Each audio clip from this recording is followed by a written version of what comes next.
We're live. As much as as tired as I am, as late as I got home last night, there's just too much going on. We're live 7 days a week, Monday through Friday, 3 p.m. Eastern, noon Pacific. Sundays, 6 p.m. Eastern, 3 Pacific, and Saturdays, 1 p.m. Eastern, 10 a.m. Pacific.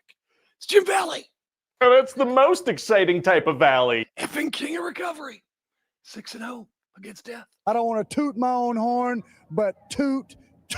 Back because of the fans, because there's so much going on. Each and every one of you. The largest collection of STD having trailer park trash the Rock has ever seen. You all fat, neck-bearded, mouth-breathing trolls. They don't have adrenaline in their soul. Just back from the 80s cruise with people like Bret Michaels, Taylor Dane, Men Without Hats, Quiet Riot, Sugar Hill Gang, to name a few.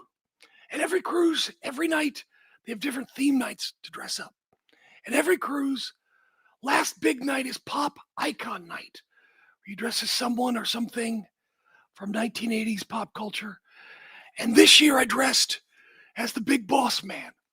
Few white trash people on board recognized me. But anyway, we'll talk about that maybe a little bit later on, explain all that. But got home late because of the storms through Atlanta. Wasn't going to do a show, man. I'm wiped. But Cody winning the WWE title last night, WrestleMania taking shape, all the stuff. I figured, look, got to do a show, even if it's not as planned and structured as usual. Cody beats Drew for the WWE title, Portland, Oregon last night. And we'll defend against Randy Orton at WrestleMania. And I even said a few weeks ago, Randy Orton seemed like maybe the guy to push. Didn't predict it, but he seemed like the guy, and people seem a little more jacked for this. Danhausen, people love him for now. Jade and Rhea, talk about Trick and Ricky both doing the rock, and winner people who apologize. Mercedes Moné. Stand by, Jim Valley, Wrestling Observer Live. $5,000. Oh, clear. Cool. That was a pain in the ass. All right. But yeah, it just feels like Randy's got that he still can like handle it, and I don't know how much longer he's going to be able to health-wise. Yeah, I mean, and who knows? I mean, why not? I mean, dude's got tons of money, I'm sure. So it's like, why? I don't know. Yeah, he's just it feels like though he's just having fun. Yeah, he feels like more relaxed than ever. Yeah, I mean, like what that video of him putting on the Chelsea Green hat with the fan. And, yeah, you know, he would never have done that, 15 years ago. Right, and him screwing around at Six Flags and yes, in Saudi Arabia. Yeah, or even just what was it where he went up to Trick Williams? He's like, "You ain't 6'4", right? Or you he's ain't not. No, I know, but like he's just like screwing around, having fun. The fans, people will cheer for him no matter what. But he's been losing basically since he came back, right? And I feel like give him one more push. You can let him win the title like. One or two more times, have him like trying to catch Cena, whatever. And then, probably have Gunther retire him at the end of it again. Yeah. It's still looks great though. Oh yeah. Well, even bigger than ever. I mean, yeah, it's insane. I mean, he's like 270 and he's always been pretty lean, and now he's a monster. Yeah. I hope he never really added any moves or, anything. Well, there was a time when people were a little frustrated by that, if you recall. Yeah. Yeah. Like same old same old, that whole deal. So there it is. Although then again, I'd rather him just keep to where he is than have LA Knight problems where he's botching crap off the LA Knight just needs to keep it basic. He'd be fine. He doesn't need to do all that stuff. He's over. Yeah, he's great on the mic. He's just terrible in the ring. I don't think he's terrible, but But he's it's sloppy. He's a little sloppy. he needs to quit doing the stuff that he makes extra. The stuff that he's jumping that is not a guarantee. Just needs to stop doing that. Just stop. Yeah, definitely. Just settle it down a little bit. Settle your tea kettle. Yeah. All right, here we go. Watts is focused on winning for you. SportsBettingClaim.com. You are listening to Wrestling Observer Live on the Sports Byline Broadcasting Network. It is Jim Valley. It is Wrestling Observer Live. We're live, and I'm live. Barely. Had a busy week on the 1980s cruise. Thing my wife loves to do. And I mean, it's just nonstop concerts and costumes and events, and you just go. But here is me. You can see it on the screen there. There's me as the big boss man on Pop Icon Night. And the way this came together is, when I was a kid, I was very into like all the music charts and everything. So I was like, I pay attention to, people say, oh, this song. And we're like, no, that song's 70s. Or, whatever, that movie, these type of things. And I'd always point people out who were technically not really 80s on the 80s cruise. So one year they had a guy doing airbrushed hats on the cruise. And my wife bought me one that said 80s police. She wanted me to wear that on the cruise. So I was like, how can I incorporate 80s police into a costume? I was like, oh, got it. Big boss man. So there it is. That's me as the big boss man. Few people recognized me, but I mean, everybody on the ship, there's always Pipers and Hogans and Macho Mans and Flairs. So I was like, let's mix it up a little bit, do the big boss man. So I thought it was funny. I was just there to entertain myself. So there you go. But I'm exhausted. Oh my God. Talk about workers. Brett Michaels, Poison. I got Drew the House. Everyone loves Brett Michaels there. But it's like the guy's so nice. Talks, so positive. Is da-da-da-da. It's like, well, how can he not be positive? He's making money hand over fist. But everyone invariably, when he leaves, oh, such a nice guy. Shakes hands, takes pictures. So does Terry Nunn, lead singer for Berlin. Take my breath away. She's all over the ship, signing things, meeting people. And look, maybe they mean it. Maybe they don't. I can't say. But people think, oh my gosh, we're friends.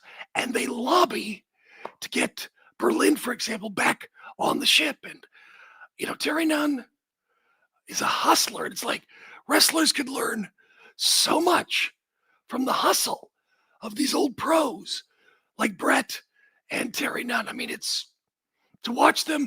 I'm not saying it's not sincere. I have no idea, but they're very, very good at what they do. Best of luck to Conan. Reports are that he had a leg amputated after medical complications. Obviously, he has a new kidney recently and other health problems. So we wish Conan nothing but the best. Last night, Friday night, Portland, Oregon, Jordan Grace injured her ankle during a main event taping in a match against Alba Fire.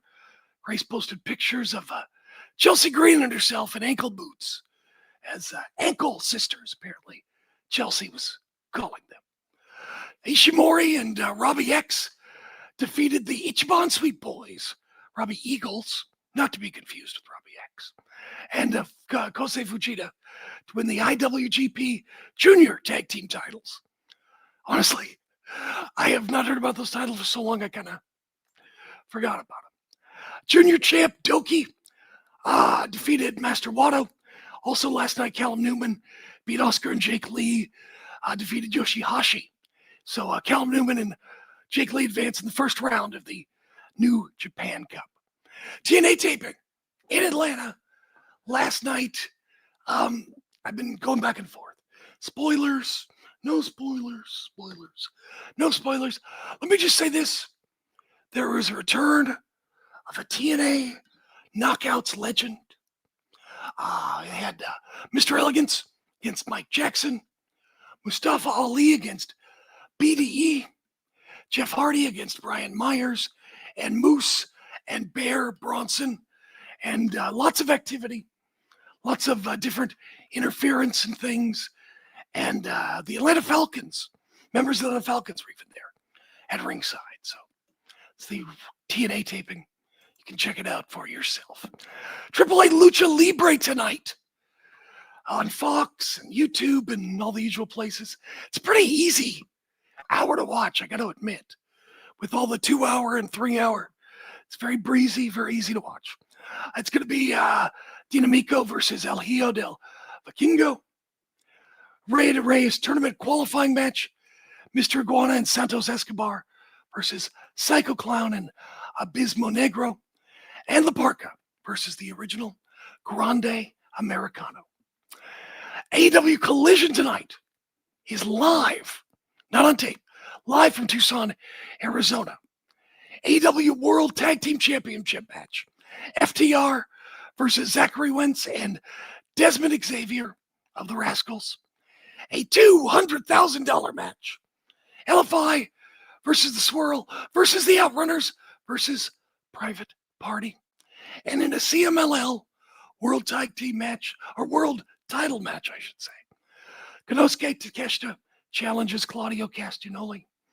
And Swerve Strickland will take on Gravity. And Friday night, last night Arena Mexico, Mercedes Moné is now only down to 8 belts. Yes, only 8, as Persephone pinned Mercedes to win the CMLL Women's Championship. Now, other women from AEW had more luck than Moné on the show. Megan Bayne, who was subbing for Penelope Ford, pinned Olympia. But I'll tell you what, Olympia had some great strength spots against Megan Bayne, including having her up on her shoulders and squatting her. And Mina Shirakawa defeated Zeuxis. Anyway, so Mercedes now, if you're keeping track at home, has lost the ROH Women's World TV title to a young Red Velvet. The Rev Pro Undisputed British Women's title to Alex Windsor. TBS Championship to Willow Nightingale. And CMLL title to Persephone. Now, look, even if she doesn't lose all the other ones on TV, or she's lost all the big ones, they've all been taped. We've all seen them. All of them. Now, look, I said from the beginning this would happen. I said from the beginning, Mercedes is doing a great job bringing a spotlight to these championships, bringing people to come and see her in person. Talked about little girls coming to see her, getting her autograph, all these things. And yet, people talked about, oh, she has creative control. Oh, and don't forget, forgot the big one. She lost to Toni Storm in Texas. The big card. All those people. Baseball stadium. Anybody say anything? I remember reading all over social. Oh, Mercedes this, Mercedes that. All these titles. Hogan, creative control, blah, blah, blah, blah, blah. And now, where are all these people? Anybody say they're wrong? Anybody? I don't see it. Maybe I missed it. I mean, had Wi-Fi on the ship. Didn't see it. Someone says, I was never ever a fan. What are you talking about? I praised Mercedes. No, dude, I praised Mercedes for everything. Absolutely, I did. No, absolutely. But, I'm just saying, Mercedes, look, this is the woman who did an amazing job putting over and making Bianca at WrestleMania in Orlando. Remember that? Dude, Mercedes is a pro. Mercedes loves wrestling, and she has no problem giving her spotlight and putting over people. She never has. The thing about the tag team titles in WWE was they had no plans for them. You know, Mercedes, Sasha, whatever you want to call her. Dude, she's a name. She's a star. She doesn't have a problem doing jobs when there's a point and it matters. But it's like when you have no plan for her and she's just doing nothing. She protected herself. Look, again, looking for those apologies for Mercedes Moné. People saying, what do you know? I was wrong. All right, it's going to be Cody and Randy at WrestleMania. Is that best in business? Talk about it next. Jim Valley, Wrestling Observer. All clear.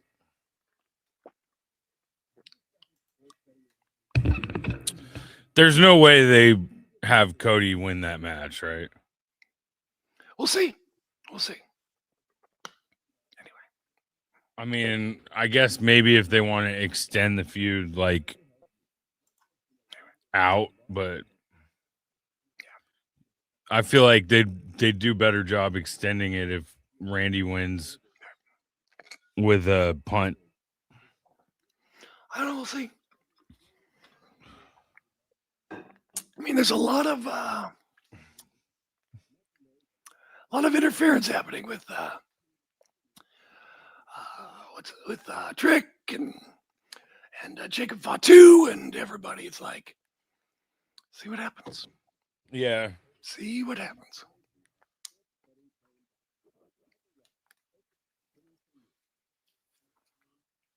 So we shall see. We shall see. I would love to see a Randy heel run, though. He may be at that Ric Flair stage. I don't know. He could be maybe he can be a heel, but he might be at that Ric Flair stage where it's just like he's been around so long that everybody loves him, and everybody loves him. Yeah. But Randy's pretty good at that, so I don't know. What do people in chat think? In theory, could Randy be a heel again, or would people just cheer him because he's been around since their childhood? I don't know. Yeah, I mean, he might have to be more of like an anarchist sort of, or I just think he's,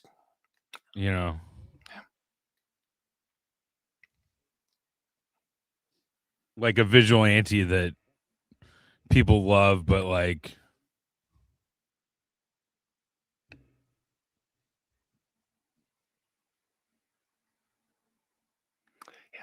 Kevin Abreu, my friend. The proof is, go back and listen. Check my social. It's all out there in public. It's all there. So it's all there. Yep. So who would you like to see, Kevin? So you want to move on? I think that's fair. Who would you like to see? I think that's totally fair.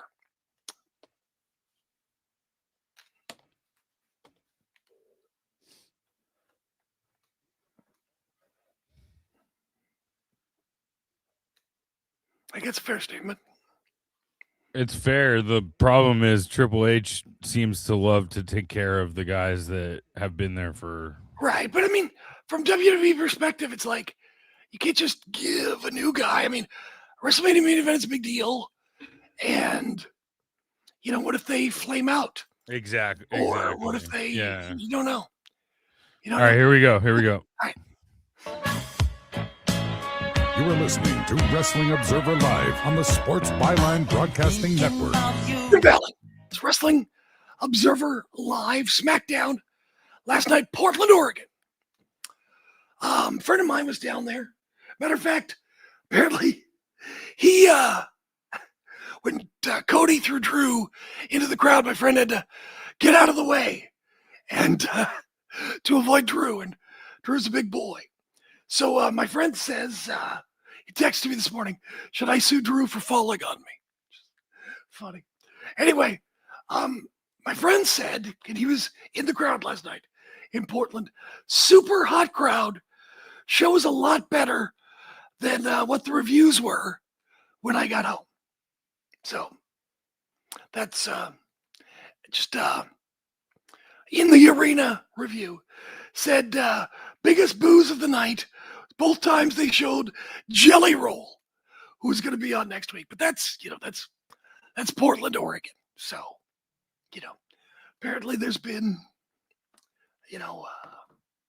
speculation about Jelly Roll's political leanings. So I could see Jelly Roll not necessarily being popular in Portland, Oregon, and maybe getting cheered in other cities. So I take that as you will. But obviously, the big news: new WWE champion,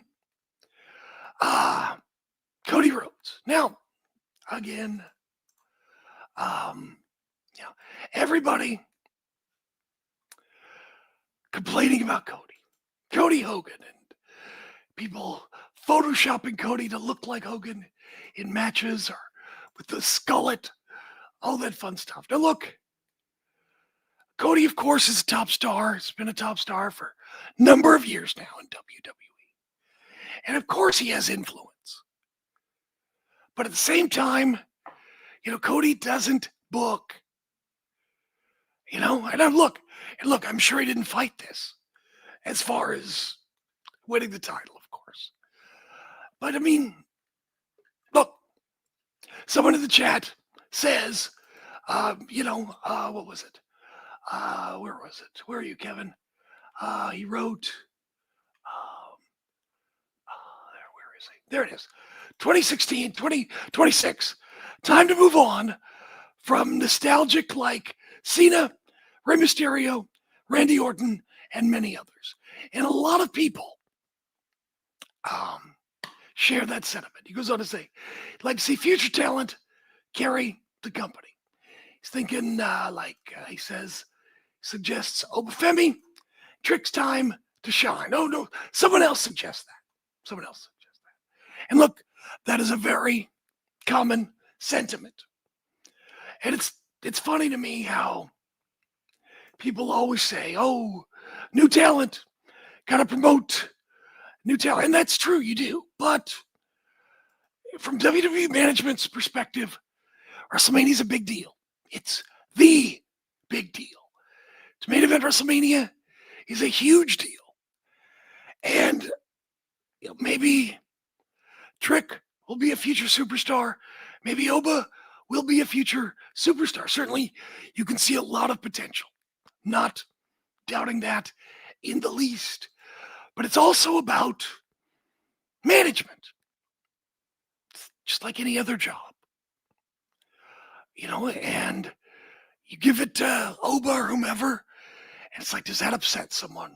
And they leave or cause problems. Or, perhaps we discover later that Oba or Trick or whomever is injury prone, or maybe they're not as reliable in the long term as we need for a top talent. I'm just saying, from a management standpoint, perhaps it's a little early for that. I mean, it could go to their head. You don't know. So, I mean, you kind of go through a process with WWE. But obviously, they like what they see so far because Trick, had a interaction with Randy. He's done well. Obafemi is doing well. So, just as far as that goes, give it time. But I mean, WrestleMania is about mainstream. And even I said it a few weeks ago. It seemed like Randy Orton was kind of having a resurgence and kind of reheated again. Now, I didn't suggest he'd be in the main event or be champion, anything, but I did notice that and talk about it. So I'm not saying I predicted anything, but I certainly did notice that Randy seemed to be on a high note right now. So it's Randy Orton against Cody Rhodes. Two people. Randy Orton's been around 20 some years. Just by longevity. A lot of casual fans probably know his name. Cody, of course, he's been around and he's the guy. So, of course, a lot of fans know his name, and it makes sense. And Drew McIntyre. Drew has been great. I take nothing away from Drew McIntyre. As a talent, as his instincts, everything. But WWE is, because of situations and circumstances, kind of done him dirty on booking. As far as losing and then getting the title, it's like he didn't really have momentum because injuries and things. It just, Drew kind of got screwed on the deal. And that happens sometimes with WWE when you're a good soldier. We'll see what happens to Drew. Does he go to WrestleMania? Are he and Jacob Fatu going to fight? Is he going to be on the card? We'll just have to wait and see. But SmackDown, Randy Orton opens SmackDown. Trick comes out, and look, they like Trick. Crowd likes Trick, but for me, he was sounding a little too much like The Rock for my tastes. And that can be dangerous. You know, I get it. He's popular right now, but as we've seen, people can turn in WWE. Fans can turn, and if he's doing Rock stuff, that can be a problem. That's what I'm saying. So I would pull back on that a little bit. Trick is not 6'5", even wearing his heels with the lemon pepper steppers. Not quite as tall as Randy. And I don't know why they bring this up. That is a bad look for a guy who's getting over. I don't know why they did that. That's bad. Very, very bad. Anyway, RKO leaves Trick laying. Randy's going to WrestleMania. Makes sense. And we'll see. Does that mean Randy wins and Trick maybe the first challenger? Or we'll see what happens. Carmelo Hayes, U.S. champion. You know, Carmelo Hayes, a little bit bigger, just a little taller. You know, I feel like he'd be more in that Trick Obafemi mix if he was just a little bit bigger, because I just feel like in many ways he's better. But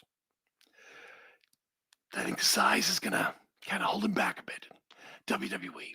Open challenge, it's El Hijo de Dr. Wagner Jr., who looked not so much. He looked kind of lethargic, kind of slow. It's just not great. Carmelo Hayes hit La Mystica, which Joe Tess called the Dirty Diana. Okay. Nothing but net for the pin. Carmelo Hayes wins. They hold each other's hands up in a show of respect. Nick Aldis put R-Truth and Damian Priest together for a tag team turmoil match to be the #1 contenders. Big celebration for Lash Legend and Nia Jax, tag team champs. Charlotte and Alexa came out, then Julia and Kiana James. So Aldis made a match. Charlotte and Alexa and Kiana and Julia. Charlotte pinned Julia with the natural selection. Go, Julia. Got a video package of Jelly Roll congratulating Randy Orton. Jelly Roll's going to be there next week. Interview backstage with Cody Rhodes. Sammy came up and, ran through all of his recent drama and unselfishness and where it got him. And Cody just saw him as politicking for a title match. R-Truth and Damian Priest are now the new #1 contenders for the WWE titles after winning the Tag Team Turmoil title match. #1 contenders. They double pin on Angel and Berto after a South of Heaven and an AA respectively. So R-Truth and Damian Priest, last ones in the match, beat Los Garza, Motor City Machine Guns, Fraxium, and the Wyatt Six. So it looks like they're heading to face the MFTs. Randy and Sammy backstage. Randy is not cool with all of Sammy's complaints, says, you got to be selfish. And his advice, listen to the voices in your head. So is Sammy going to go crazy again? Is he going to do that gimmick? I don't know. Aleister Black then came in the picture, said, it's just the nature of the beast. All right. Rhea and Jade. Jade and Rhea. Shoot. Not a shoot. Tell you what, the promo was not good. Talk about that next. Jim Valley. Wrestling Observer. All ends with beginning. Oh, clear. Yes, indeed.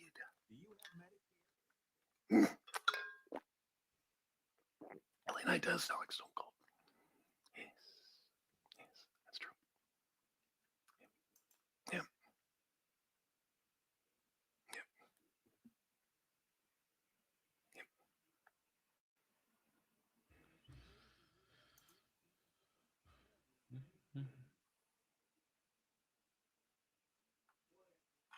What's up? Oh, I'm just resting, I guess. I don't know what I'm doing. I don't know. Making it through. Making it through. Making it through. Oh, goodness. I'm so tired. That was fun. You just go, go, go. But, I mean, the 80s cruise is expensive, but it's like you get your money's worth, I think. The price of concerts, I mean, if you work hard, you can probably go to like 40-some shows. But you got to accept for the midnight stuff and pay attention because there's a lot of like different, they do jams and stuff and artists will get together. When I had the guy from Animotion on, he did the 80s cruise. And he was like, I don't get to see people like Sebastian Bach or whomever. It's like I just see all the kind of new wave-ish artists, on their tours because they're package tours. So it's like some people will go on stage and play with others just for fun. So it's kind of cool. So, yeah. Anyway. Did I give anyone the Boss Man Slam? I did not. But it was funny. There was a guy who was dressed up. Was it Miami Vice? He might have been Don Johnson or maybe just a Miami dude. And he hit a pretend baggie of cocaine. And so we took a picture of him holding the baggie and me like my nightstick, pretending to arrest him. Soft Cell was a couple of years ago on the show. He came on and sang. We had Gary Newman, who sang Cars. And it's funny, the rest of his show sounded like 90s, like Alice in Chains or something. It was very 90s stuff. It's kind of funny. So, the artists often roam around. You get pictures with people, but they do have separate areas for the artists too. They need a break. So, but like I said, but the gimmick is to. He's not on air, dude. He's talking back here. Yeah, I'm just talking. Pedro's like, I'm hearing two things. I'm like, yeah, because he's talking. Yeah, I'm just talking. But you're not on air. Yeah. All right, here we go, though. 283.99. Influence. You are listening to Wrestling Observer Live on the Sports Byline Broadcasting Network. Jim Valley. It's Wrestling Observer Live. SmackDown last night. Reports online are just like, meh. But my friend who was there said it was a hot show and better than online. And also, when Cody threw Drew into the crowd, that was my friend getting out of the way. So kind of funny. So Rhea and Jade had a segment. Dave Meltzer, as you know, they've been going back and forth on Twitter. And a lot of people believe it's a shoot. And, dude, they did this last year, remember? Tiffany, Charlotte, remember? Anyway, so Dave says, look, it's not a shoot. However, a lot of the criticisms for Jade are real. Like Jade didn't get over as big as expected, didn't improve in the ring. And like when the match with Shayna Baszler, as an example, she would blame partners when matches had issues. I mean, look, like I've said before, Jade is Jade. You're just going to get what you get, you know? But they went back and forth about who has bigger muscles. And it kind of almost reminded me of a Memphis promo where the big, strong guy says, oh, you're big, and Lawler would go, yeah, your muscles are bigger, but they're for show, and mine are for go, and da-da-da-da. It seemed very retro, the promo. And I don't know, not great. We'll see how this goes. But, the original plan was supposed to be Bianca. So obviously Rhea is the backup, and Rhea's a big star. So, probably the best they could do. But, look, if anything happens in front of the public, 99% of the time, it's meant to be there. So just always keep that in mind. Backstage, Johnny Gargano still laying on his face. They're talking to him, dude, you got to be Johnny Wrestling. Got to be that guy again. And he's like, he gets up, stands up, walks out to the crowd. Goes to the crowd. I've been one of the best in the world. Got to get over this. Da-da-da-da-da. Wrestles over Femi. Squash. Done. There it is. A lot of people are worried that this may be Johnny's exit from the company. We shall see. Backstage, Aldis tells The Miz he's got to mentor somebody. Turns out to be Danhausen. Danhausen has his list of things he wants. Wants him to lead him to a WWE title of some sort. Also wants his own TV show, just like The Miz. And Miz is like, dude, I'm not going to freaking mentor a goth kid that nobody invited to the party. And of course, Miz is not going to do it. Danhausen is going to curse Miz. And look, a lot of people were down on Danhausen after his debut at Elimination Chamber. And I said, look, Danhausen can turn it around. It's right there. It's on Blue Sky. You can look it up. I said he can turn it around. Not as many people see the PLEs anymore. And sure enough, he did. And he has. However, they've got to be careful. I'm glad that they're giving him more things to do and more things to say. It's like part of my criticism with Danhausen, I like his idea that he doesn't take a lot of bumps, a lot of creativity, but it's like it's just him gibberish and not as many actual jokes or points. It's like better writing is what I'm looking for with the Danhausen character. And fingers crossed, we will get that here. But people love him now. I'm sure he's selling merch. He's over. Good for him. But it's like, Jade, when she first came in, everyone was like, Jade, oh my gosh, look at that. F-U-A-E-W. Look at her. Da-da-da. She's a star. And now people are like, Jade, meh. Cody, oh my gosh, she's the best. People a little burned out. This is people. There's just a trend where that happens today. So I hope they're careful with Danhausen about that. And I know some people, say, oh my gosh, Danhausen got a job.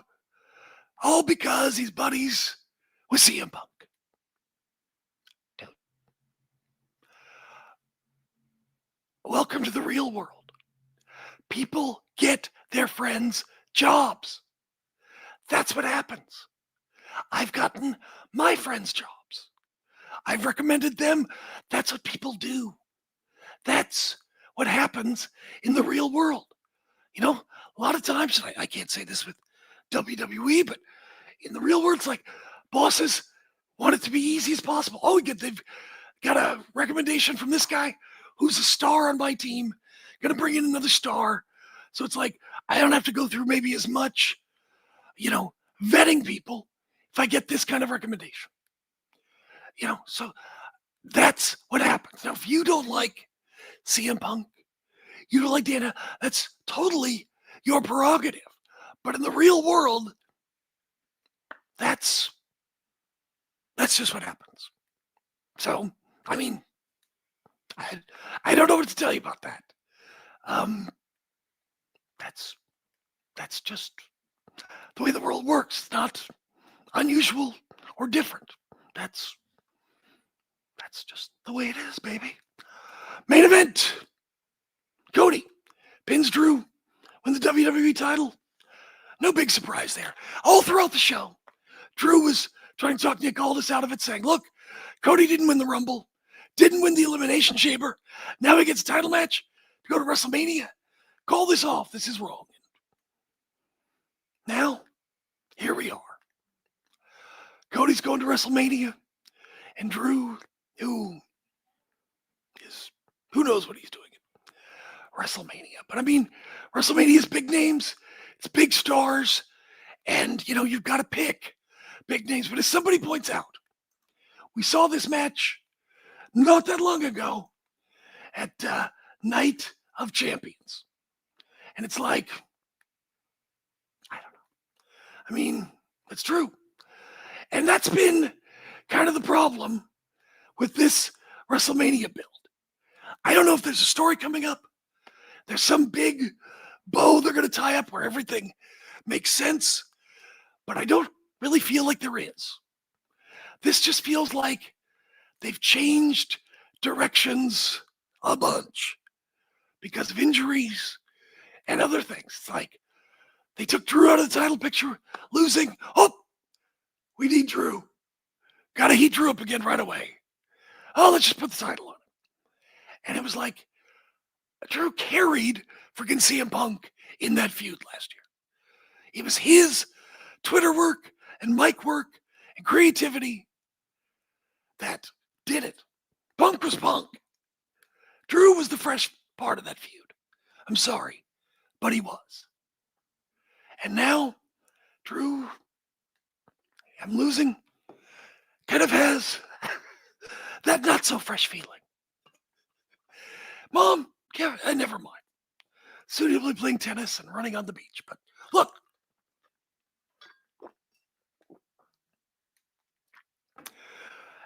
it just, first Jacob Fatu was in, he grabbed the chair from Drew before he had Cody in the match.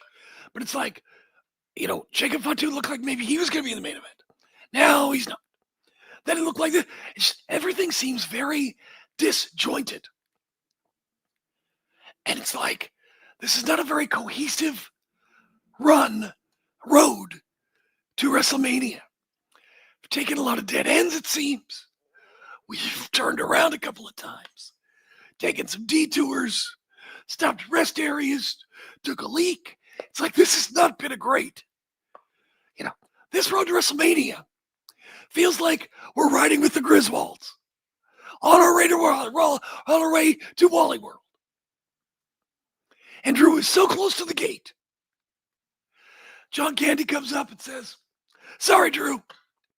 WrestleMania's closed. Moose should have told you. And look, and again, I think a lot of people like Randy. Randy is in the zone. I cannot deny that. He's been around forever. He's a big name. Cody's a big name. So it's like, for the casual fan, people know that match. Is it a draw? We shall see. Also, does anybody know, is this the first time a WWE title, like not the world title, not the big gold belt, because I think that changed hands before, but I think it's the first time WWE title has changed hands in Portland, Oregon. I believe, but maybe I'm wrong. If anyone knows, please tell me, because I'd like to know. Not enough to look it up, but I'd like to know. But it just feels like they're a little off their game as far as WrestleMania. And I understand there have been injuries and other situations. And also, I don't think it helps that you're going back to Las Vegas.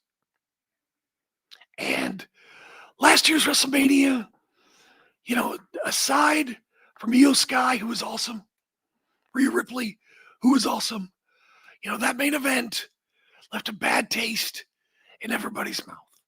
And that build left a bad taste in everybody's mouth. And going back there, it's like, there's still a little stink on it. Still a little stink on it. And you're like, well, this year the build is not so great. It's like, is there still stink on it? So we shall see. And it's like, same thing with Roman, Punk, big names, big stars. What are the stakes? Punk wins. Roman Reigns goes away, comes back at SummerSlam. Roman Reigns wins. Goes away for a while, comes back at SummerSlam. It's like, what are the stakes? It doesn't feel like, win or lose, there's really anything there. Same thing with Randy and Cody. They're both big stars. They will both remain big stars no matter what happens. It's like, is Drew going to interfere? Cost Cody? Jacob going to interfere? They both going to be there? It's like, it felt like they were going to do something with Jacob Fatu, and now he's just an outlier. I don't know. It kind of felt initially like, yeah, like people said in the chat, there were going to be some young stars doing something, but now they're not really doing anything. So we shall see, but I still believe there's a changing of the guard coming. Maybe they're just postponing it because of ticket sales and various other situations. Someone says, Johnny Wrestling got the jobber treatment. He has to be on the way out. It's just interesting. You got Danhausen now doing comedy and people like that. It's like people did like Kit Wilson doing comedy. It's like, does that push him down the ladder? He's no longer the shiny new comedy toy. Johnny Gargano doing the laying down the face down comedy thing. Does that push him down the comedy gimmick? All because of Danhausen. A lot of ironic things, maybe, getting shoved down. All right, stand by. It's Jim Valley, Wrestling Observer Live. Oh, clear. Yep. Hey, airline travelers, let's say you have a problem and you need to change or cancel an existing airline reservation. What do? Well, Skywatch is a free service that can help anyone with any airline reservation fix it. Whether you want to cancel it, change your dates, or add passengers, we can help fix your airline reservations so you get exactly what you need. We've updated our computer database and now have access to every airline around the globe. So now you can make one phone call regardless of who booked your airline tickets, and we'll change it, cancel it, and fix it for you. We know the insider secrets to fixing reservations that the airlines don't want you to know about. So if you need to cancel, change, or modify an existing airline reservation, call Skywatch right now. It's a free call, so let us fix it for you. 855-325-5647. 855-325-5647. 855-325-5647. That's 855-325-5647. Hello, Americans. It's Uncle Sam here. If you owe $10,000 or more in back taxes to the IRS or state, don't worry. I've got important news that may help you negotiate a lower tax bill. In today's economy, the IRS has released a variety of new rules and is offering more flexible terms to help Americans looking to settle their IRS debt. If you apply today, we may be able to lift your wage garnishments and release a freeze on your bank assets or business. Our team of tax professionals can resolve your case and stop collection actions against you. Even if you've been audited or haven't filed a return in years, they can help. Call right now and find out if you qualify to settle your IRS debt for far less than what you owe. Pick up your phone right now and call us for a free $500 IRS tax review. Don't wait. Here's the number. Call right now. 800-943-9215. 800-943-9215. 800-943-9215. Again, for the last time, that's 800-943-9215. I've got a question for you. Do you want a lower car payment just by making a phone call? You know, most people buy a car and they pay whatever the car dealer says their interest rate is, and they forget about it and make payments. But did you know there is a secret in your contract that allows another company to refinance any car payment to try and lower it? It's true. There is indeed a company out there that knows the ins and, more importantly, the outs on car loans, and they know how to lower your current car payments. It's easy and fast, and you could have a lower car payment next month. Make this free call right now and find out if you could lower your existing car payment. Call the Car Savings Hotline right now. The call is free. Call now. 800-605-1680. 800-605-1680. 800-605-1680. That's 800-605-1680. You are listening to Wrestling Observer Live on the Sports Byline Broadcasting Network. Deer Valley, Wrestling Observer Live. Some of the chat asks, what are they doing with Gargano? And where are the Street Profits? Questions you could ask pretty much any show, anytime. Someone also wants to know about Demolition in the Hall of Fame. Way overdue. Absolutely. Of course, Bill Eadie, years ago, part of the lawsuit suing WWE, so that kept them out. But obviously, I guess with Triple H, enough time has gone by that they've decided to do that. I mean, Vince tried to get the Road Warriors for years, and they kept saying no. And so he essentially created his own Road Warriors.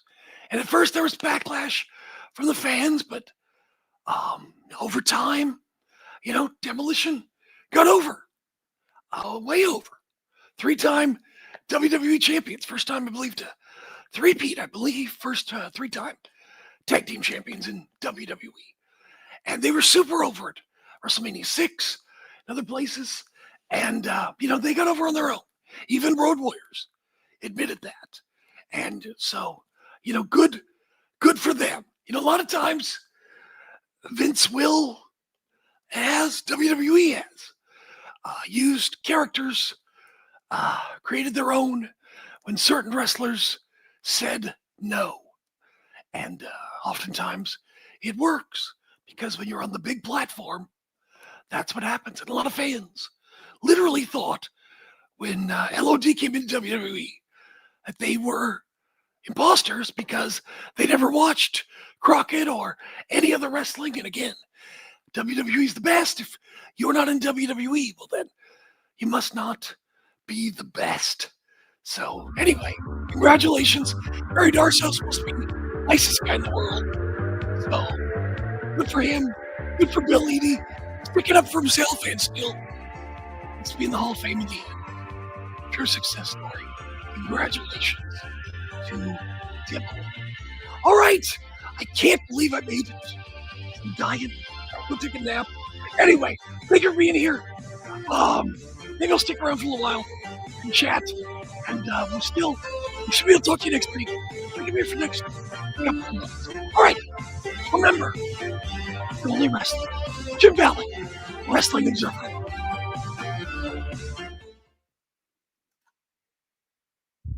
There you go. All right. We survived, Daniel. Thanks, man. There we go. All right. Yes, there it is. Oh, you didn't realize? Yeah. Yeah. Exactly. Yeah. No, you're not the only one. You are not the only one who thought that. So, yeah. That's what happens. No, I mean, I remember Demolition gave promos talking about Road Warriors being Demolition ripoffs. And as a kid, I saw that as heat at their heels and lying. But a lot of people probably saw it as legitimate. But, you know, when you are number one, that's the advantage you have. And it's not a complaint, you know? When you have the big pulpit and the big platform, you can do that. So it's just the way it is.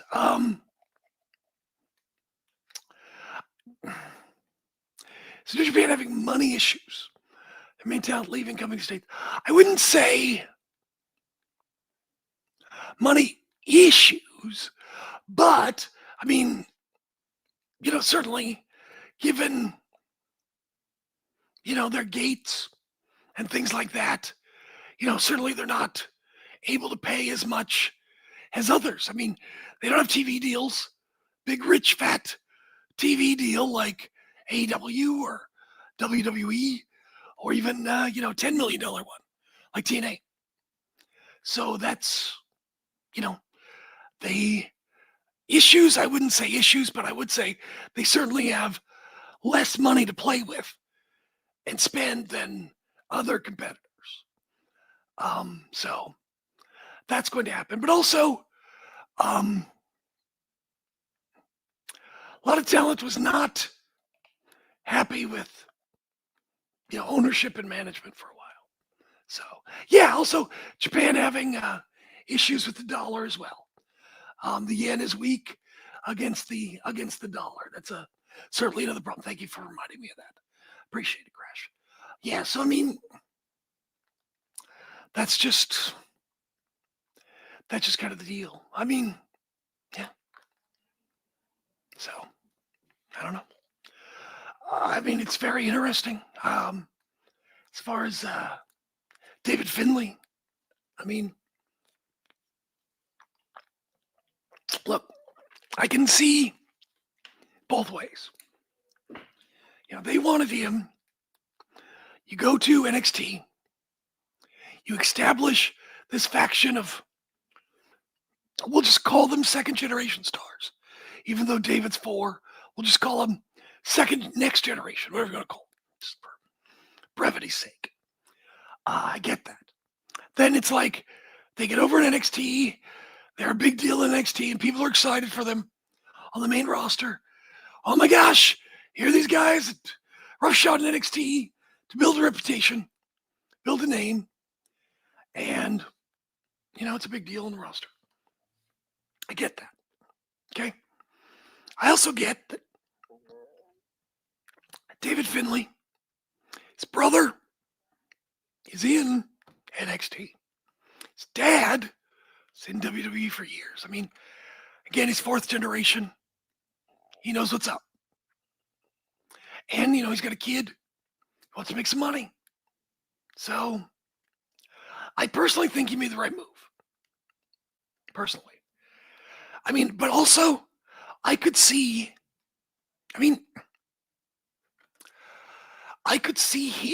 in theory, and this is not an exact comparison, okay? I could see him in a Seth Rollins role in WWE.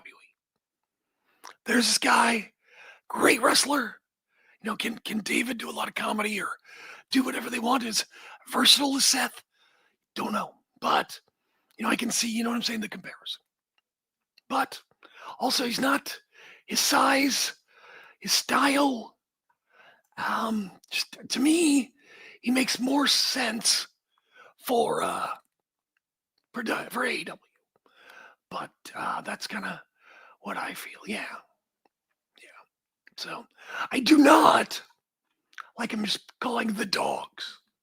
I just think that's I don't know how many dogs or dog or whatever I've seen in wrestling, but that never quite works out.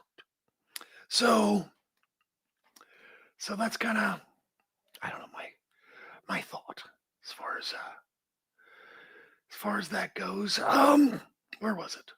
Yeah, War Dogs. It's copyrighted. I mean, you could call them the Strategic Combat Operation Dogs. Somebody suggested the Battle Dogs, like Battletoads on Blue Sky. The Regime Change Dogs. I like that one. That's pretty funny. Someone says Raw Dogs. I don't know if they can do that for, if you want to call them Raw. So it says Paw Patrol. Oh, probably copyrighted. War Wolves. And then someone suggested the Department of War Dogs. Again, 5 stars. 5 stars. Yeah, I'm sure New Japan owns the rights to War Dogs or something along those lines. So, I don't know. Anyway, so it's just the mutts. Populated trick. Put a belt on him. You can put a belt on someone. That means they got to lose too. I mean, he's a babyface, kind of. I mean, I don't even know. It feels like they stick him in heel roles, but it comes off as a babyface, Trick does. So it's like you put him in with Carmelo Hayes, and does that hurt Carmelo Hayes? Or you get the belt off Carmelo and have him beat, I don't know, somebody else. Look, Trick is very popular. I'm not going to tell you he's not. He's super over. He does get big pops. No one is not denying any of that. Look, his wrestling, I worry people haven't noticed yet, but they noticed eventually with Jade. They could notice. It's like, you don't want to let him, he needs to get better. I think, he's kind of not, in my opinion, fans haven't noticed, and that's fine. That's wrestling. That's what wrestling's about. But it's like, he's over. You don't want to expose that yet because he's over. And you don't want to lose that investment. So I would be careful as far as protecting him in the ring for right now. That's my personal opinion. And again, I'm not saying he can't get better or he won't get better. I'm sure they're working on it. And we'll see what happens. But I would just be careful for his own benefit so the crowd doesn't turn on him and he's screwed, because he's got something. Absolutely, he's got something. So you want to protect that. So I think that's why you're seeing more mic work and not as many matches, which is good. Keep him special. But yeah, the 11 pepper steppers and the 6'5" thing. I'm like, what is that about? I don't know. Brody King's a shoe in for that faction with the hoof. Yeah. So funny. So funny. Anyway, I had a story, but I can't tell it. It's not about wrestling. Anyway, yeah, I think that's fair. Yeah, Department of War Dogs, I think is super funny. Oh, speaking of Department of War Dogs, didn't get a chance to talk about Zoe Hines, niece of RFK Jr., who says the administration, which must mean Linda McMahon, helped get her into NXT.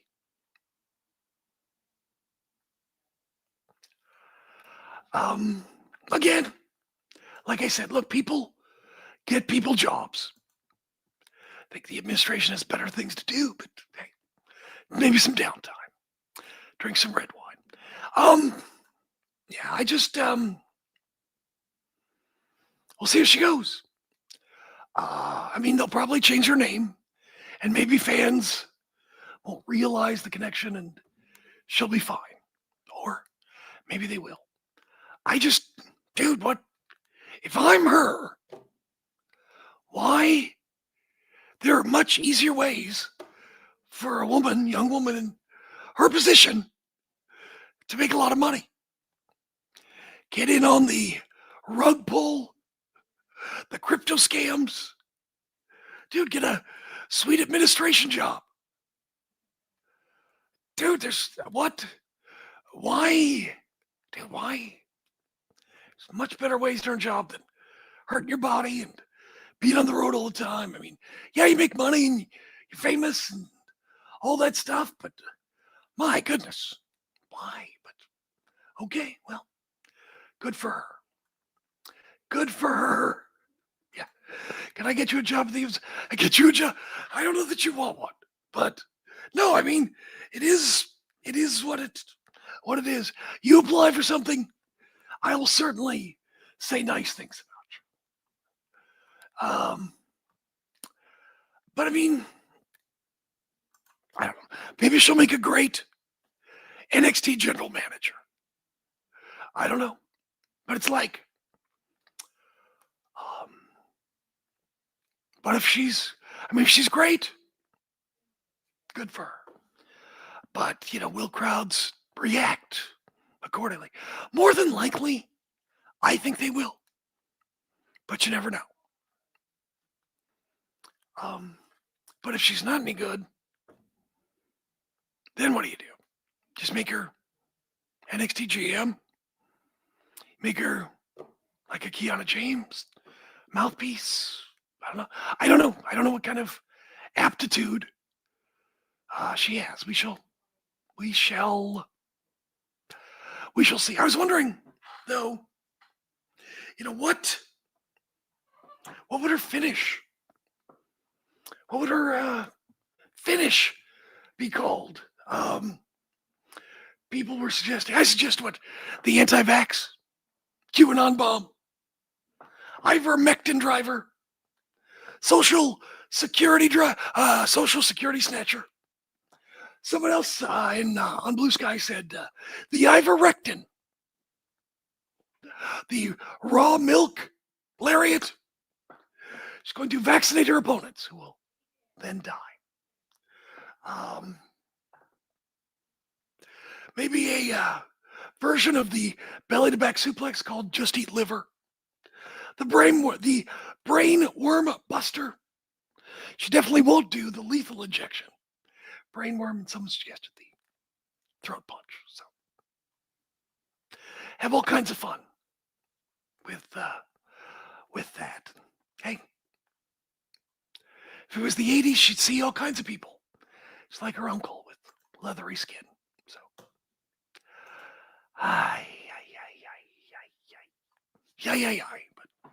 I don't know. What do you guys think about WrestleMania so far? The way it's stacking up. You guys have any thoughts as far as that goes? What am I doing? Oh, heavens. Yep, I'm here.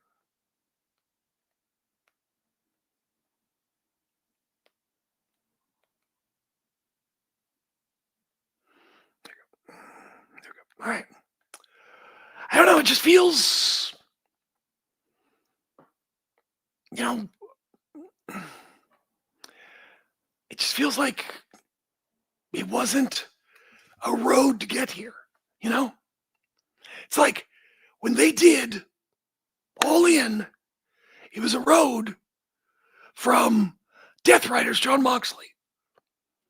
And we saw how we went to Adam Page. Even with the Will Ospreay injury, it was a road, and there was the ending. Boom. The big tap out. And it was satisfying. It's like, I don't know. And it's like every year, I don't care for the Elimination Chamber this way either. Because it's like, okay, you're the second place winner. You're number 2. Congratulations. But it's just like, it's not really a road. It's like, we know who the big stars are. We know who's likely going to go. And it happens this way most every year. It's like, even though people say, oh, what if Obafemi does this? Or Trick Williams does that? Or LA Knight. It's like, dude, when has that happened? And I'm not, like I said, I explained kind of why it shouldn't, but it's like, I don't know. It's like Drew and Randy, where was the build for this? And CM Punk, Roman Reigns, yeah, they're big stars, but where's the build? Where's the stakes? There's no stakes.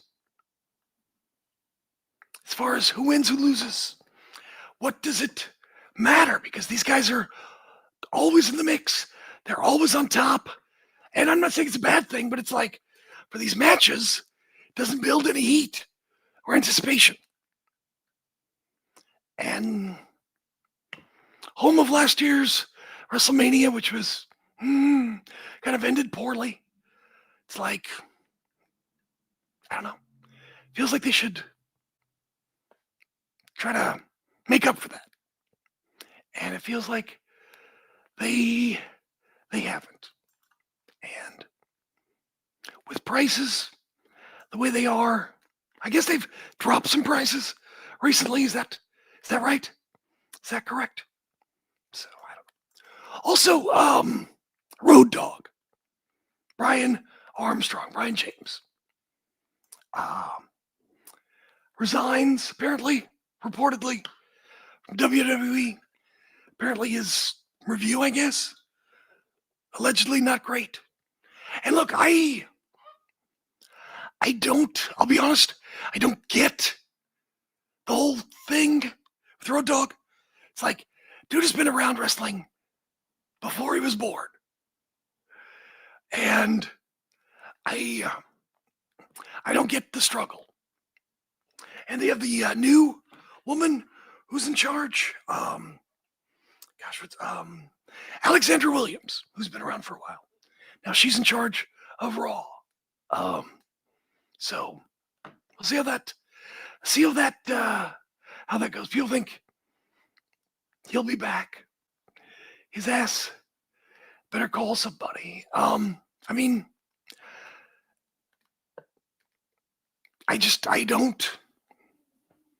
don't understand why he didn't thrive more in the environment, given his tremendous background in wrestling and his family and all of that. So we shall see. Hey, is this a question I had? Thank you for reminding me. Interested to see Finn and Dom at WrestleMania? Would Dom be more interesting in a main event at WrestleMania? Now, granted, maybe a lot of casual fans may not necessarily know who he is, but would that be interesting? Would that be more compelling as far as what happens next? I've thought about that. I was like, maybe he should have been the guy. But I don't know. We'll see. Yeah, Finn and Dom. It just feels like it's been a pat hand for so much stuff for so long. You know? And remember when the Motor City Machine Guns came in? First night. WWE champions. Oh my gosh. They made the best decision ever. WWE. Big stars. Championships. First night. Big deal. And now they're just there.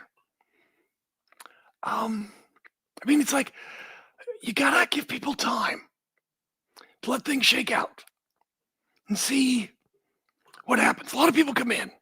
It's like the Royal Rumble. Come in with a big splash and then eventually get eliminated. You know, it's like you can't just react yet. It's what I said on Blue Sky as far as Danhausen. It's like, oh my gosh, he bombed. Elimination Chamber was bomb. Terrible. It's going to fail. It's like, no. He can still turn it around. And I did. And it's right here. You can see it. See what I say. What did I say? Let's find out. What did that Jim Valley say about Danhausen? Let's take a look here.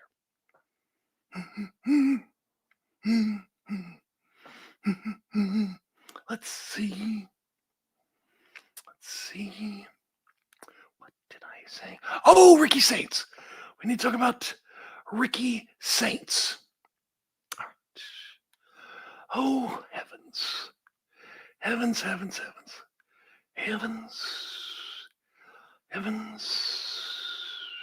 see. Oh, goodness. Boy. Funny. Oh, there it is. Here it is. This was from 4 days ago. Just because the crowd, so this is before Raw, before he was on Raw, just because the crowd didn't get Danhausen at first, doesn't mean he's never getting over in WWE. Remember the debut of the New Day? Few changes, her top merch sellers. Io Sky didn't connect till she did her infectious smile and her pointing at her head. I said Danhausen can also turn it around. There it is. But then I also said, just like, don't expect, just like Danhausen can turn around, he can also get burned out on people. So be careful and try to keep it fresh. Oh, by the way, I forgot to mention, Roman Reigns talking about virgins in their mom's basement. His promo. That's the good writing for WrestleMania. Virgins in their mom's basement. Boy, that stung. Haven't heard that a million times. Oh my goodness. Anyway, what was the other thing I wanted to mention? Oh, yes. Oh, how about this? The legend, Bull Gargano, buying a Super Famicom, wants to get a CRTV. What a legend. If Bull Gargano isn't on your GOAT list, your list sucks. So, okay. Ricky Starks.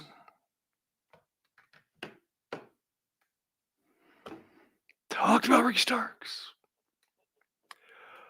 Look.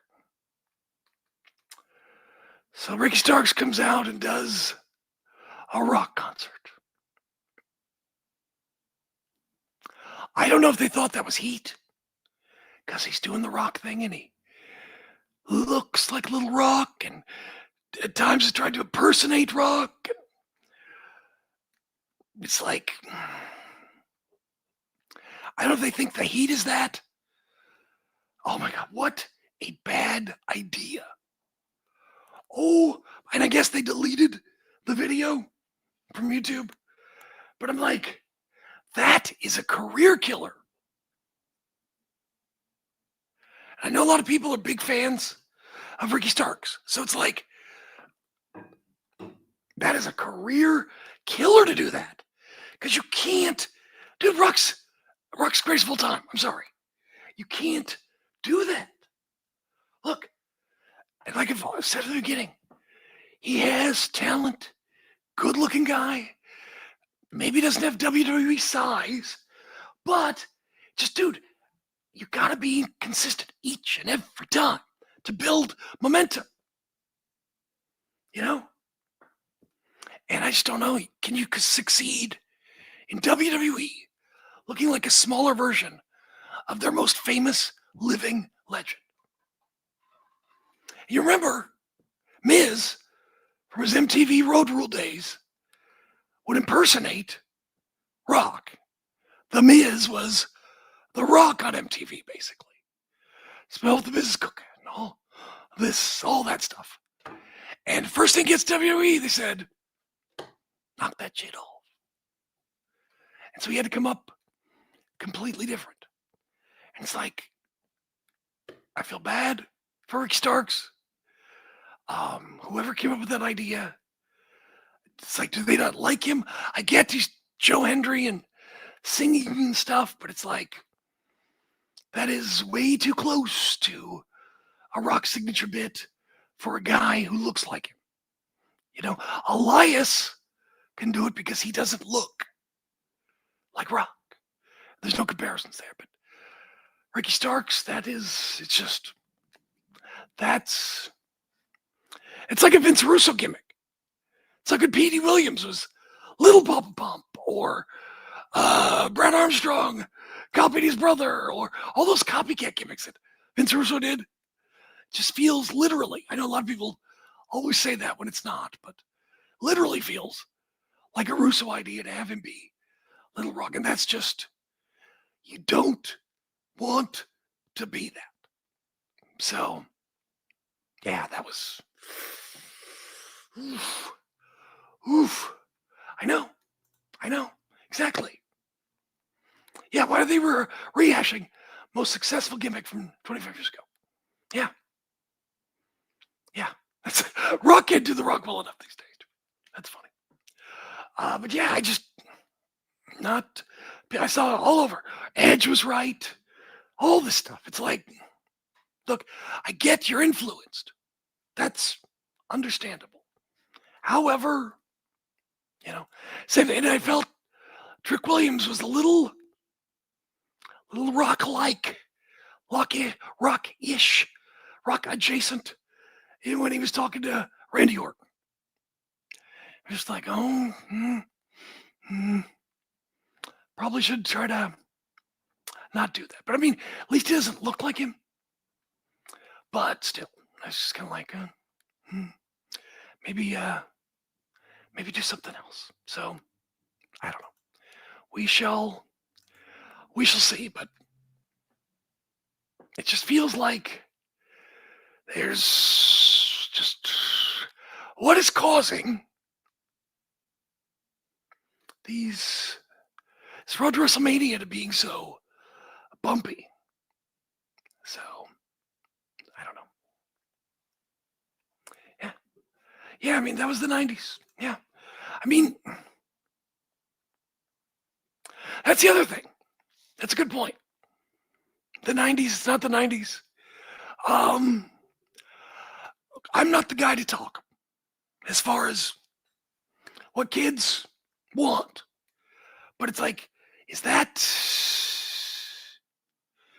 what modern, that demo wants? That 1825, 1835? Is that what they want? Is that relatable? I'm not the guy to say. But it's like, that's what they should be doing. And not, I mean, it's like, yeah, you can borrow from people, but especially with Rock, because he's so famous, you got to be careful about that. Everybody borrows. So just be careful. These brain farts.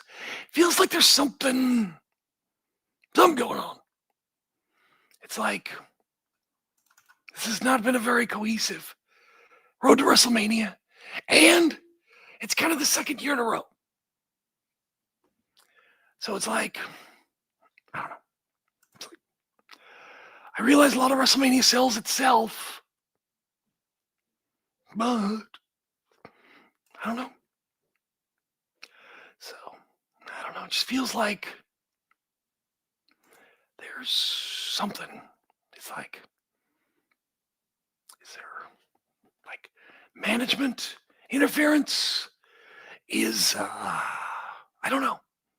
There's distractions. I don't know. I have no idea. Yeah, exactly. It's just, it's funny. Going on the 80s cruise, they show these videos. My God, they're primitive. And just other things like that. They show the movies and, you realize things, and you're just like, oh my God, wow, wow. It's, how do I put this? Yeah, a little oversexed. Well, a lot, actually. Just like, oh my gosh, and look, I'm no prude, but I'm just like, wow, that's bad. That's not good. Oh, how about that UFC fight? The White House lawn. That is, I personally feel like if whatever's going on in Iran, whatever you want to call it, I don't know that doing a fight on the White House lawn is a good idea, but maybe that's just me. I do want to mention Janelle Grant. Where is that? Janelle Grant talked about WWE never responded to police after intimidation report. Janelle Grant, her attorney, testified for the Connecticut Labor and Public Employees Committee on March 2nd, last Monday. Grant and her attorney, Erica Nolan, urged lawmakers pass legislation that would prevent the use of workplace NDAs to silence victims of misconduct. During her testimony, Grant said she filed a police report the past week due to online intimidation tactics she believed could have jeopardized her safety. Said police took a report, contacted WWE regarding the matter. Grant added that the police report notes WWE never responded to the officer's call. You think want to deny it or something? Yeah, she said this is a quote from Ms. Grant. This past week alone, filed a police report because I noticed some intimidation tactics online playing out that were potentially going to pose a threat. She mentioned threat in that public statement, talked about it a couple of weeks ago. I don't think anyone else talked about it. No one else seemed to notice that. Anyway, intimidation tactics online playing out, potentially going to pose a threat, jeopardize my safety in some way that I could not ignore. Call the police. They took a report. The officer reached out to WWE and to the state. When I got the report yesterday, WWE did not return the officer's phone call. Anyway, so she talks about NDA. She can't talk about anything. So, I mean, they do need to probably make some changes. And look, people need to read the report and understand history. You know, people want to just focus on her and just one thing, and there's a much broader horizon to see. So, but yeah, so poor woman. Someone says, Crash TV 83 says, I loved ECW in the 90s. A lot of that wouldn't work well now, especially the promos. Yeah. Joel Gertner and things. Yeah, speaking of ECW, they had a cancellation on the 80s cruise. Cool Modi canceled. Last minute, they brought in DJ Cool, whose hit, Let Me Clear My Throat, was a 90s song. However, he played some 80s stuff. His whole set is just, and this is with a lot of the rap artists we see on the ship. A lot of the set is just them mixing and covering other songs for 45 minutes. Then they get to their hits. Good night, 80s cruise. So he sang Let Me Clear My Throat. You remember the Blue Meanie, his interest music is DJ Cool, Let Me Clear My Throat. Well, Blue Meanie's from Philly. DJ Cool's from Philly. And the dude is hilarious. Where did I put my phone? I'll show you this in a second. Anyway, I always assumed, Blue Meanie would do the meanie dance. I always assumed that they must have met or done something together or crossed paths or whatever. So when I went up and talked to DJ Cool, I was like, oh yeah, Blue Meanie, da-da-da-da. And he seemed a little like, what? And I just assumed that I was messaging Blue Meanie. We're friends on Facebook and stuff, and I've worked with him a couple times. Nice guy. Seen him at Colorful Rally and things. But he was like, no, we've never met. I was like, you were kidding me. I went up there. I felt like so stupid. But yeah.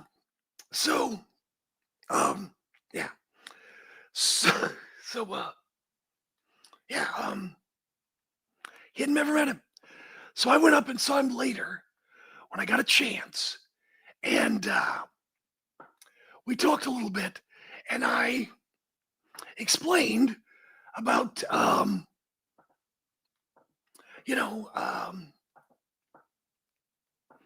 Blue Meanie. And I showed him Blue Meanie's Facebook page. And no, he goes, dude, I did something with Randy Savage. I did something with, and he knew wrestling because they talked about, hey, remember how popular wrestling was when, Let Me Clear My Throat hit? And he was like, oh yeah, man. And he was totally chill. He was totally cool. And so he got the picture with Blue Meanie's Facebook page from my thing, from my Facebook. And hopefully they will maybe connect in the future. So we shall see, but do my best. So it was, this is funny.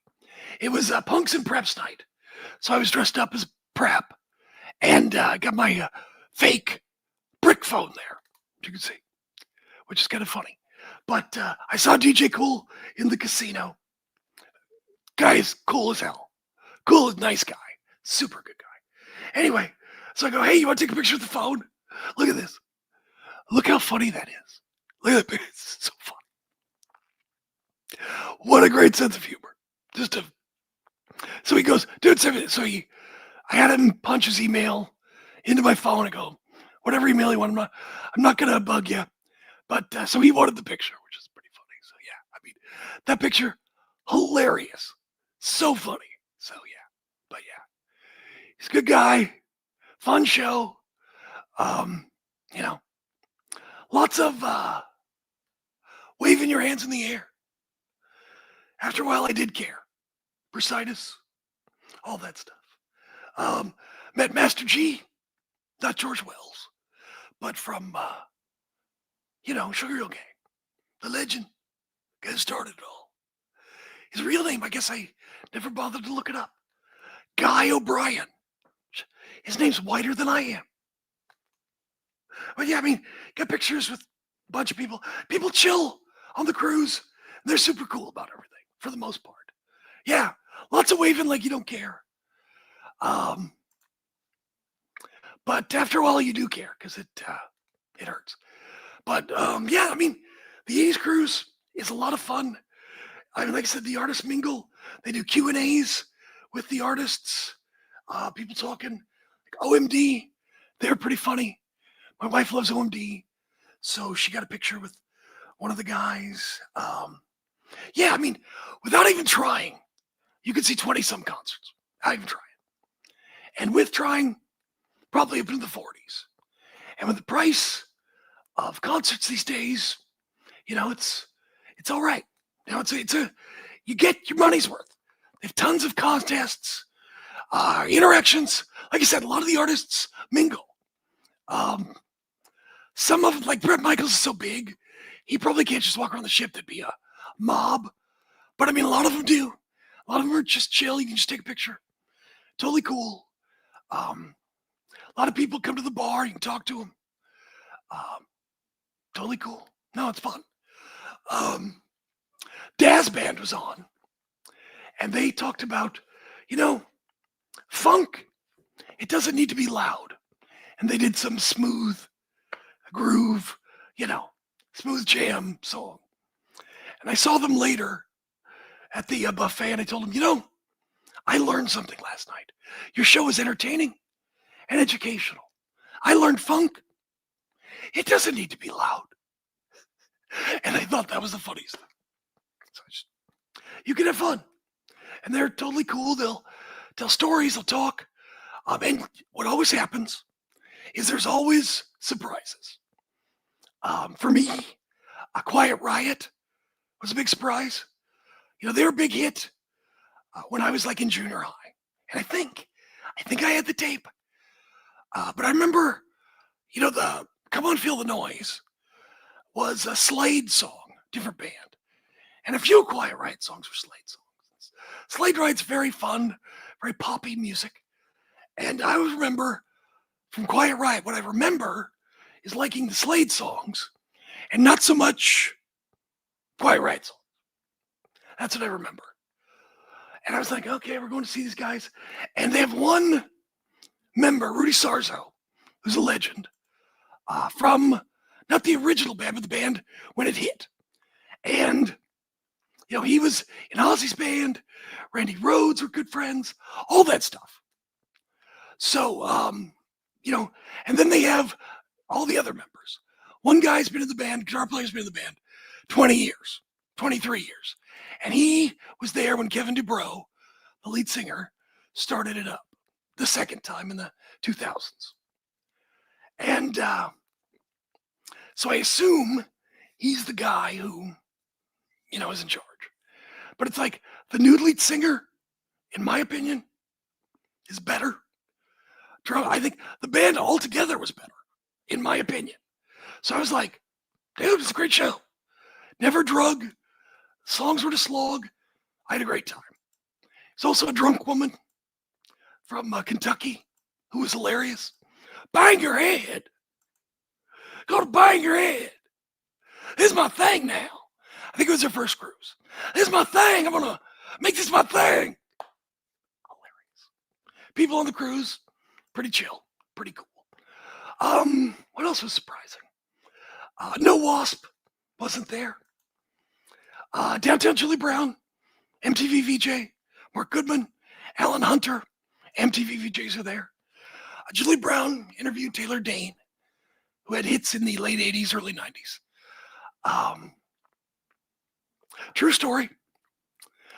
My late brother and his widow, when they were dating back then, they loved her and her music so much, they named their daughter Lindsay Taylor after Taylor Dane. And Taylor Dane, that's not her real name. I know you're shocked.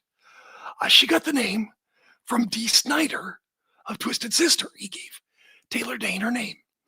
And years ago when I was in radio, I interviewed Dee Snider and I told him this. And he was so funny. He goes, well, I would be happy and proud to be a godfather to your niece, ready to be a positive influence. I think he said like a godly manner, just all this. It was so funny.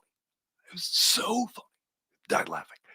But Julie Brown interviewed Taylor Dane, and they go way back. And they're good friends and have obviously gotten in a lot of trouble together. They're giggling about things. What about this and that? And Taylor Dane mentioned something about Mick Hucknall from Simply Red. If you don't know who that is, go ahead and look him up. He looks like Sideshow Bob. I wonder, so she definitely implied that she implied something about Simply Red. So I wonder if she has a Sideshow Bob fetish. But anyway, and then she mentioned something about Joe Jett and Billy Idol. And I'm like, this is a compliment. This is a compliment. I'm not talking about, I know people made fun of plastic surgery and things. This is not about that. This is about the personality, the attitude, dropping celebrity dish stuff, things like that. She reminded me as a comedian, like Joan Rivers, like the way she was dishing about shit. The I didn't give a crap attitude, everything. It was hilarious. So I run into Julie Brown in the elevator and I just say, dude, you kill it every time. Because some of the introductions, these crews, suck because these people don't prepare. Seriously, I know a bunch of people still in radio. They may not be as famous. They do a much better job. I can find boom, boom, boom, like that. Get it done. Anyway, but Julie, what a pro. Every time, boom, nails it every time. And I told her that. And then I mentioned all the trouble she got out of Taylor Dane. And it was funny because on the stage, Julie Brown was getting a little, says, my husband's here. And by the way, her husband. But she goes, honey, I love you. So she's in the elevator with her husband. And as I walk out of the elevator, door's about to shut, I turn around and I go, Billy Idol, really? I couldn't resist. But I don't know. She was so vague about it. I don't know. Was it Taylor Dane? Julie, was it? I don't know. Was it both? I don't know, but it was hilarious. But clearly, these women have had a lot of fun. They're that good of friends. And some people didn't like the interview, feeling they were left out. I thought it was hilarious. Thought it was very, very funny. OMD was a surprise. OMD, new wave band, bunch of hits in the 80s. Pretty in Pink soundtrack, all the Molly Ringwald movies, and the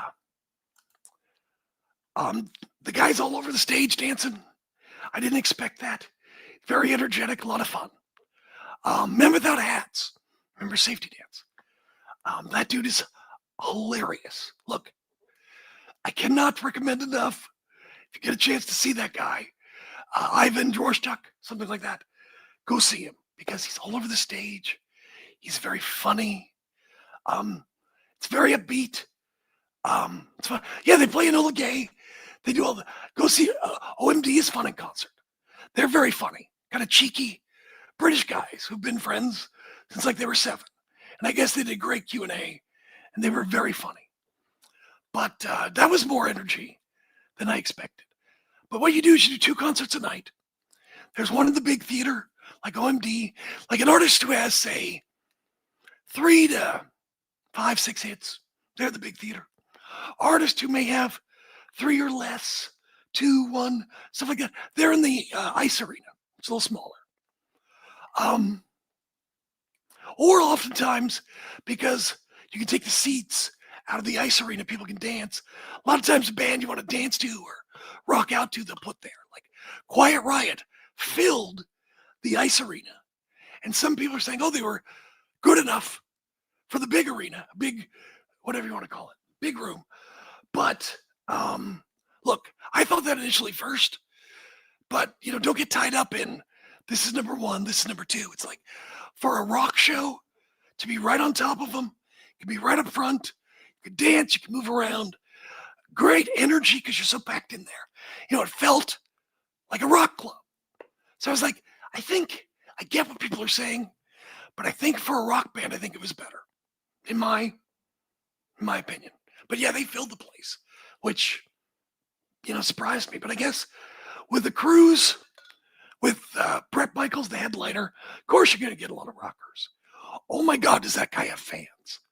Oh my word.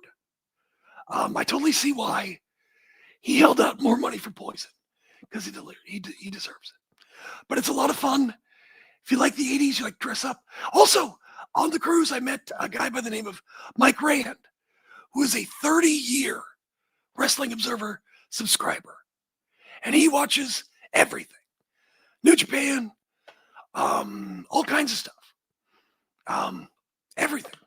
So what a cool guy. So I got to meet him. And I got to be honest, because it doesn't bother me. I can say this. He knew who I was. He reached out to me. He knows the name, Chip Valiant. He's heard me before, but he doesn't regularly listen to the show. And I'm totally get it. Totally fine with that. That's totally fine. Anyway, but what a nice guy. Totally cool. They did do a 90s cruise, same company, but they didn't get enough interest last time, so they're going to go back to the drawing board, try to retool it. But if you're interested in 80s stuff, you have the money. It is a great time. It's a lot of fun, and it's very busy. Next year, they got Shaka Khan, Loverboy, Public Image Limited, which is John Lydon. Johnny Rodden's going to be on board. And Striper. And Bob Geldof. Yeah, that's pretty cool. Also, DJ Jazzy Jeff. Slim Jim Phantom from the Stray Cats. So probably somebody else singing Stray Cat music. A few other people. It's cool. So I don't think we're going next year because we have other plans, but we'll probably get back sometime. It's a lot of fun. Yeah, PIL are cool. So they're there. Anyway, so they try to do a mix. Some hip hop, some rock, some synth, all that stuff. So they try to do a mix of things. And, and it's challenging too because, you're not getting Def Leppard on there. You're not getting Duran Duran. some of the bigger acts who can tour on their own, they're probably not going to get on. But it's still Nile. Oh, we had what's his face? We had Nile Rodgers from Chic. Oh my God, that was so good. Oh my God, it was great. So great. He's like a level above everybody. His performances, it was amazing. Billy Ocean was there. He was great. Sounds great and everything. It's what I do. It's my voice. Sorry. It's the way I talk. I apologize. Why I'm whispering. That's why. Randy Orton, Cody Rhodes turning heel. Possibly.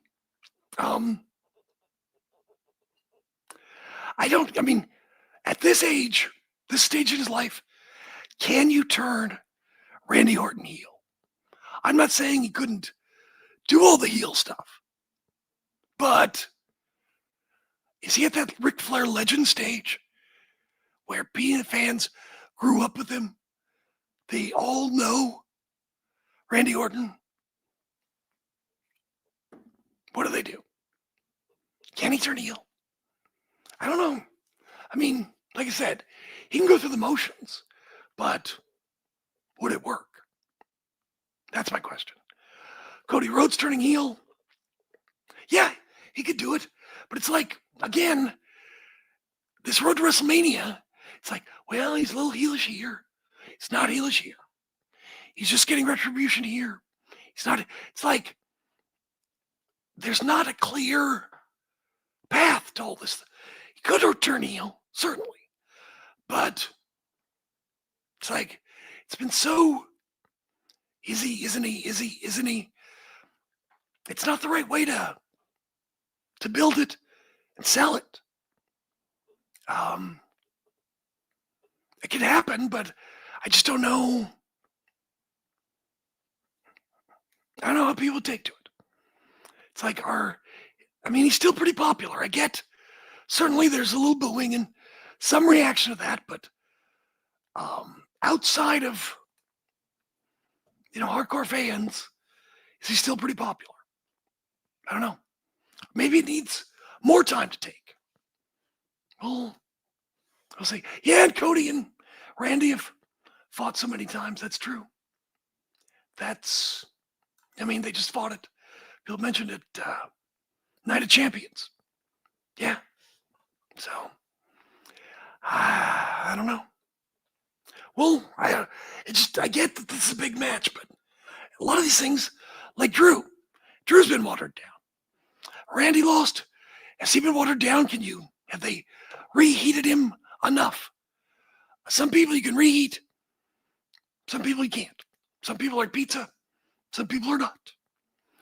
I don't know.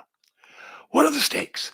Do they have enough time to put some sort of major stake, major something in the Cody and Randy Orton match? Would it have helped for Cody to have been champion this whole time? So it's more impressive. I don't know. It just feels like it's not a plan. Like I said, this road to WrestleMania has been like riding with the Griswolds. And Edna dies. Didn't expect that. Dog peas on the sandwich. Didn't expect that. Right? Get to WrestleMania. Drew? Oh, sorry, Drew. WrestleMania's closed. Main event's closed. Moose outside should have told you. It's totally National Lampoon's road to WrestleMania. So, yeah, zero momentum. And there's just been, is it going to be, what's his face? Sorry, Jacob Fatu? Nope, he's not in it. It's going to be whomever. It's like, is Cody turning heel? He's not sure. Oh, wait, no, he's not. This week he's not. This week, oh, maybe he is. Oh, Jacob Fatu's going to be in the match. Oh, nope. No, he's not. Looks like Drew McIntyre's going to defend. Nope. No, he's not. And it's just, if this was the plan, I don't understand why someone didn't stand up and say, yeah, this is a little confusing to follow. And it just feels like they're just, I have a hard time believing this is the plan. And I understand injuries and things, maybe some changes, but not that many. You know, AEW was able to do a consistent road to All In. And maybe with injuries to Will, they put in Hangman, or they just felt the crowd and said, that's the guy. But either way, even with problems, they still told pretty consistent story. You know, Mercedes won all year, lost to Tony. Consistent story. It's like, boy, for people who say AEW doesn't have stories, those are people who don't watch, who just listen or read what people say. So, anyway, we'll see. They've got, how much time I got? What is today? Today's the 8th, so I got like a month? Yeah, I got like a month. Okay, well, we got a month. We got like 4 weeks or whatever it is. And we'll see what happens in 4 weeks. Can they heat this up? And it's like, this doesn't feel, 4 weeks is a build to like every pay-per-view. Not a build to WrestleMania. It's like, okay, Roman won the Royal Rumble and he's top guy. We get that, but it's like, what was his story? And I get, it was supposed to be Seth, and now it's Punk. But it's like, you still have a little time to, I don't know, do something. But it is what it is. Well, hopefully they can turn it around. I mean, I wish him well. My reaction to Lex Luger's return, TNA back in the day, he was humongous. He was humongous. He was clearly kind of a mess. And when he, what do you call him, AC Styles? Yeah, that was bad. That was bad. So there you go. Yeah, there's still time to pull a rabbit out of the hat. We shall see. Anyway, kids, I should wrap up. Probably get the show uploaded for people, so they can hide it later. Anyway, all right, man. Well, we will talk to you guys next week, and I really appreciate you guys being here. All right, guys and girls. Talk to you later.